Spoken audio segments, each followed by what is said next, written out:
So good morning दगड़ियों, जय श्री महाकाल। आप लोगों का फिर से स्वागत है मेरे एक रोमांचक सफर में। सो फाइनली आज की सुबह होती है हमारी ऊखीमठ में। जी हाँ दोस्तों, हमने लिया था यहाँ पे एक शानदार सा रूम, क्योंकि नाइट ड्राइव करते करते हम हो गए थे लेट। तो हमारे होटल का नाम था द होटल सनशाइन, जो कि काफी अच्छी प्रॉपर्टी है। सो ये था यहाँ का कुछ मॉर्निंग का वेदर, जो कि काफी अच्छी धूप निकली हुई थी। तो साथियों, सुबह सभी लोग उठने के बाद बिना टाइम वेस्ट करे पहुंच गए हेलीपैड। जी हाँ दोस्तों, हमने सोचा था कि हम पे थे दिन कम, तो हम सभी के सभी यार दोस्त जाएंगे हेलीपैड से। तो मॉर्निंग में तो नीचे वेदर अच्छा था, तो हमें लगा हेलीपैड यात्रा हमारी स्टार्ट हो जाएगी, बट सम रीजन ऊपर मौसम ऑलवेज की तरह खराब था, तो हेलीपैड यात्रा हमने कर दी ड्रॉप आउट। और बिना टाइम वेस्ट करे हम सीधे निकल गए सोनप्रयाग के लिए।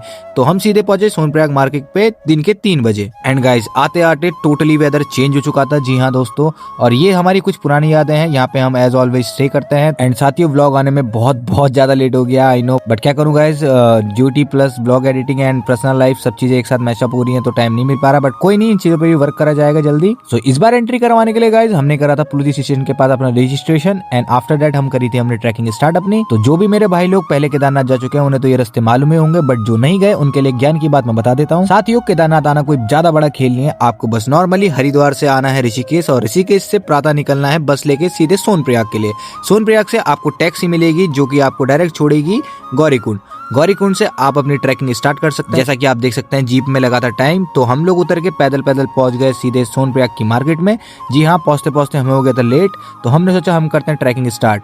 बट जिस टाइम हम पहुंचे थे गाइस, उस टाइम बारिश बहुत तेज हो गई थी, जिसलिए कि ऊपर का रास्ता हो गया था ब्लॉक, तो हमें नीचे ही रुकना पड़ा। और मॉर्निंग हम 4 बजे हमने ट्रैकिंग स्टार्ट करी, और 6:30 बजे तक हम पहुंच गए थे आधे रास्ते।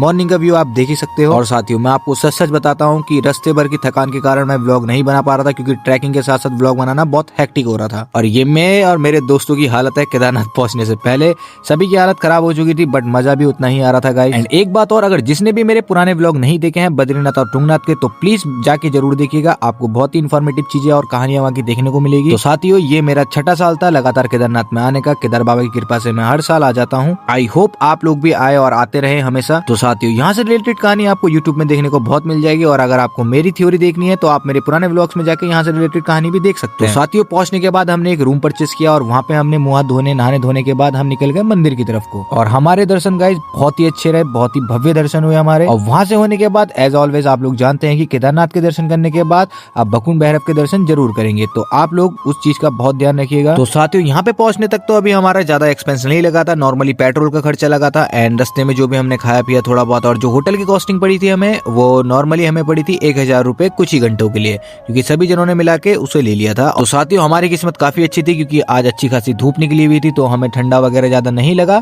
उसके बाद मैं जाता हूँ भकुंड भैरव की मंदिर पे। वहां के दर्शन करने के बाद बुग्यालों पे थोड़ी सी बैठ के रील बनाई है, जो कि आपको मेरे इंस्टाग्राम चैनल पे जरूर देखने को मिल जाएगी। मैं यहाँ पे नाम मेंशन कर रहा हूँ, यहाँ पे जाके प्लीज मेरे को फॉलो करें और ज्यादा से ज्यादा शेयर करें। तो दगड़ियों, अभी तक का व्लॉग अगर आपको अच्छा लगा होगा, नजारे अच्छे लगे होंगे और बाबा के दर्शन काफी सुंदर लगे होंगे, तो प्लीज वीडियो को एक लाइक जरूर करिएगा। तो बद्रीनाथ और तुंगनाथ से रिलेटेड कहानी मैंने मोस्टली आपको अपने पुराने व्लॉग्स में बताई दी थी। यहाँ से रिलेटेड कहानी भी मैं अपने पुराने व्लॉग में बता चुका हूँ।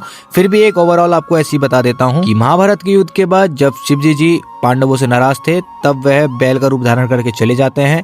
एंड इसी जगह पे आके भीम जी उनको पकड़ते हैं। तब इनका आधा शरीर यहाँ और आधा शरीर श्री पशुपतिनाथ, जो कि काठमांडू में स्थित है, वहां पे प्रकट हुआ।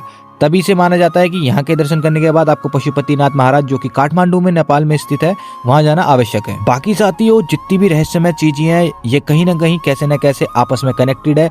जैसे कि मेरे पुराने व्लॉग में आप पाताल भुवनेश्वर को देख सकते हैं, और यहाँ की कहानी अगर आप मैच करेंगे तो ऑल ओवर ये एक सर्कल है जो कि आपस में कनेक्टेड हो रहा है। तो सभी चीजों को मान के चलिए, और सभी कहानियां सच्चाई पे आधारित हैं, जो कि हमारे इतिहास और हमारे कल्चर और हमारे धर्म को रिप्रेजेंट करती हैं। सो गाइस, दर्शन वगैरह करने के बाद हम सेम डे ही नीचे को आते हैं, और किस्मत से केदार बाबा की कृपा से हमें हेलीपैड का टिकट मिल जाता है। सो विद इन 20 मिनट्स हम लोग सीधे केदारनाथ से पहुंच जाते हैं फाटा पे। जी हाँ दोस्तों, हमने फाटा तक का चॉपिंग लिया था, जिसकी कॉस्टिंग हमें पर पर्सन 5000 रुपए पड़ी थी। बात बहुत पुरानी हो गई, तो गाइस मेरे खुद ध्यान से निकल गई है, तो इससे हमारा समय बचा। और इसी के साथ मैं भी अपना केदारनाथ का ब्लॉग पूरा करता हूँ।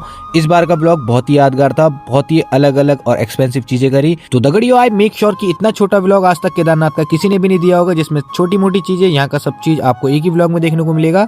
सो ये छोटा सा व्लॉग अगर आपको अच्छा लगा होगा तो प्लीज एक लाइक और कमेंट जरूर करिएगा। जल्दी आपका भाई मिलेगा नए व्लॉग, नए रोमांच और नई कहानियों के साथ। तब तक के लिए हंसते रहिए, खेलते रहिए, स्वस्थ रहिए। जय हिंद, जय भारत।